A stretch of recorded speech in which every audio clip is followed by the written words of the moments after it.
the 1/2 inch. Sand your pipe. Usually you'll get a reaming tool. I like the Milwaukee reaming tool. I'll put it in the description so that you guys can check that out.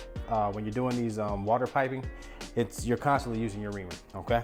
These are like the main things you're using over and over and over. And if you get into that order of sand clothing, reaming, fluxing, solder, then you'll never miss that. All right, so for the last one, 1/2 inch. Let's do it clean, all right? Here we go.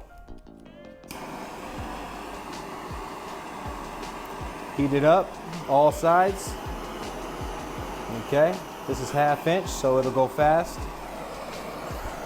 All right, here we go. Not yet.